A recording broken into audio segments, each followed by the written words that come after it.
Okay. I have browsed and listened to how people describe our guest today, and the most common adjective used for him are he's a wizard producer. You know how we Nigerians can use funny ways to describe people. Or he's a dangerous musician. Dangerous musician. If you're a musician and you are listening to me, you know what I'm talking about. SMJ joins us today.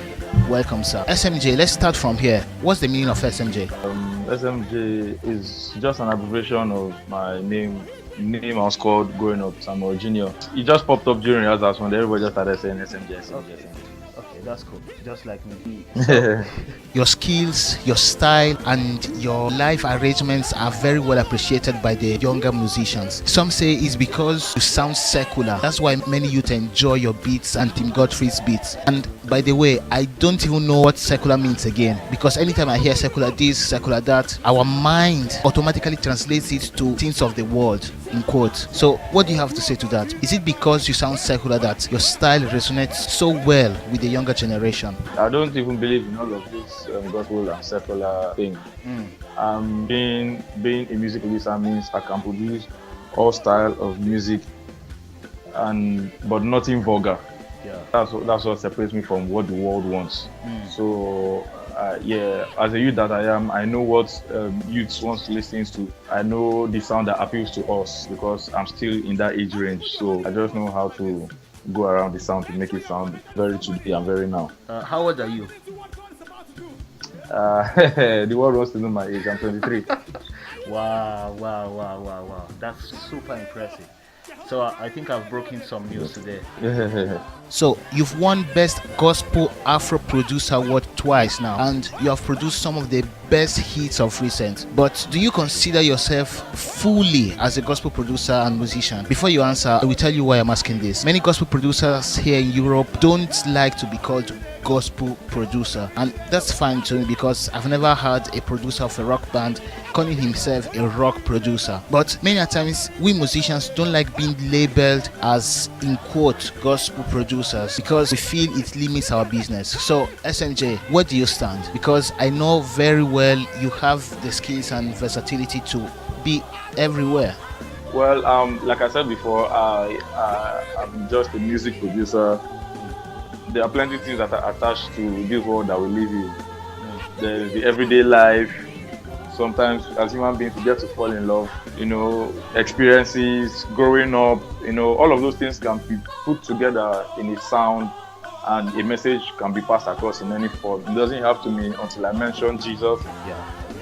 Or my lyrics message has to be about God and his awesomeness and all of that. So I'm an all-round producer. People are starting to see Nigeria as the new US of gospel. In those days, young producers and young artists would dream of traveling abroad to get better opportunities and meet a more vibrant gospel scene elsewhere. But now, Nigeria has the most energetic gospel scene in the world. It has the deepest pool of talents, and not just that, we have modern producers and musicians with a new age mentality to back up these talents, just like you. Producers and musicians don't have to abandon gospel music again just to make ends meet. So is this perception correct? Because this is definitely how we Europeans see you guys. Is the field as green as it looks? It actually is. The only difference is that you have to be much more creative. There has to be an identity to your music, to your sound. Let's compare Nigeria and the US. Say that in Nigeria you have to be more creative, whilst in US if you're not creative but still have the skills,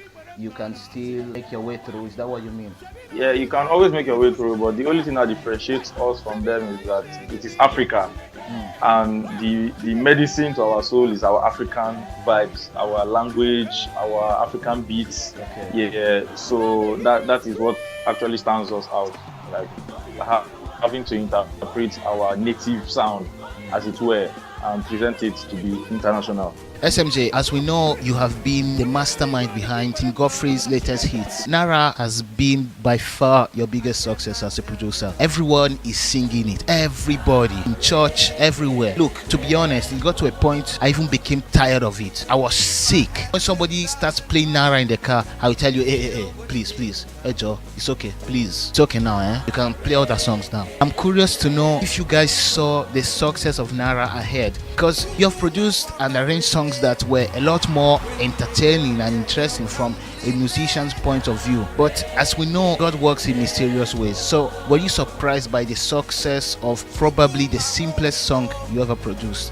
Yes, I was actually surprised. I just believe that when God wants to do a thing, when we are trying to hustle from the back, God just decides to walk through the front door. Yeah. When we initially started composing the song, I did not like it. Wow. I did not, but it's funny how when God says He used the foolish things of man to confound. Yes. So, yeah. So it turned out to become the biggest thing. Even till now, I don't believe I'm the one that produced it because it's now a global anthem.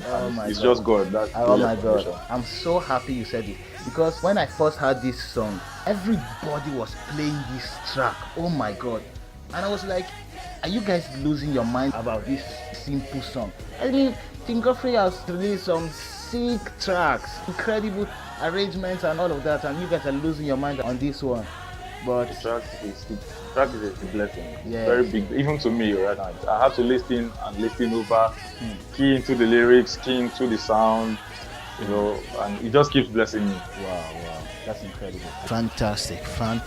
We're almost done. We are quickly going to recap together Experience 2018 by highlighting whose performance stood out by giving our personal top 3 artist performance. Everyone did fantastic, but there were some people that definitely deserved some more accolades. Before I give my top 3 artists, I want to talk about your performance at Experience 13 with Tim Godfrey and the crew. I'm going to tell you this, as we are speaking, honestly, you guys might be the best live performing band in Nigeria among gospel artists. And when we say best in Nigeria, it almost means best in Africa. I said almost so that my Ghanaian brothers will not come and visit me tomorrow. You understand? So how much time do you guys put in preparing such unique live sets, and how was the atmosphere at Experience 13? Yeah, the preparation for Experience was very intense. Very, very intense. Like that's what the boss I work for, my boss Tim Godfrey, if he's not excellent, then we'll not do it at all. Everybody gives their 100%. So it was back to back every day and night, sleepless nights, and you know how all these things are. Very, very tasking and demanding. No loose ends anywhere from the instrumentalists, from the singers, from the creatives, media, everywhere. Everybody just has to be on point.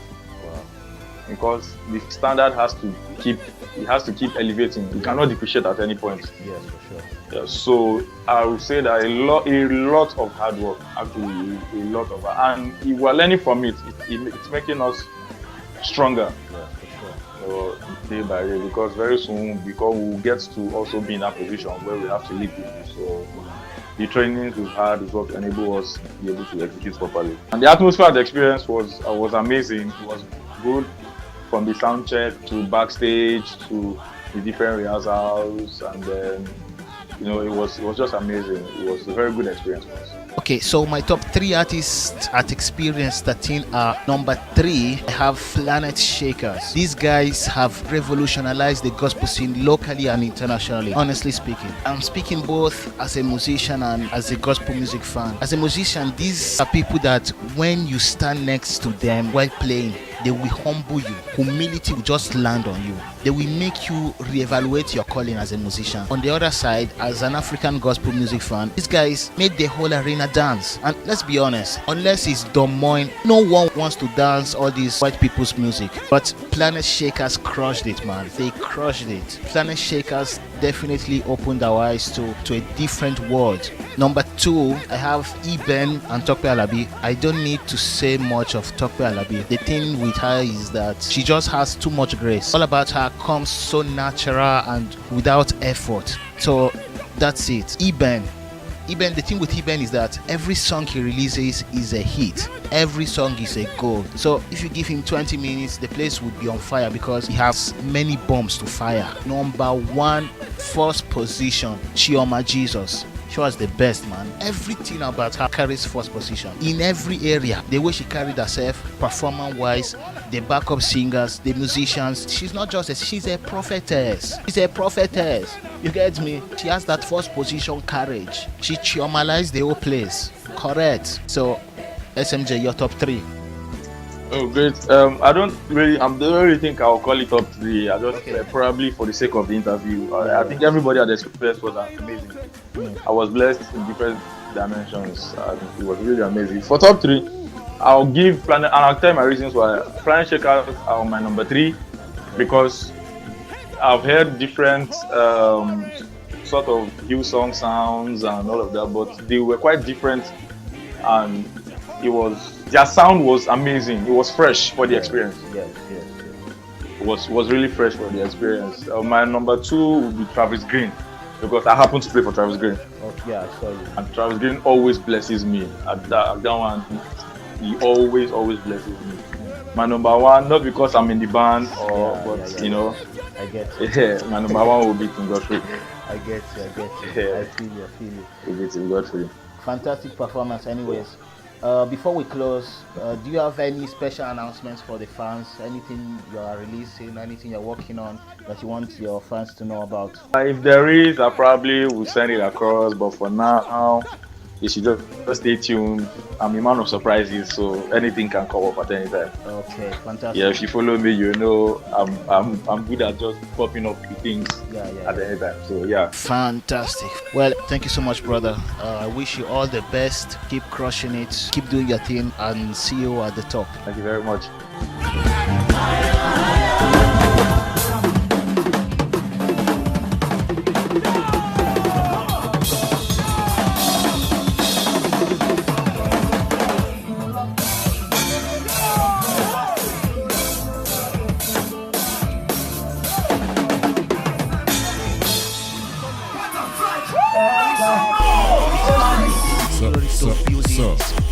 Welcome to the Oh My John podcast. Why are they building 100,000 seaters? And why? Well, we have so many things to think about. No hospitals, no roads, no Mike nothing, no Family, lights, you joined people us today on the show. Thank you so much, sir.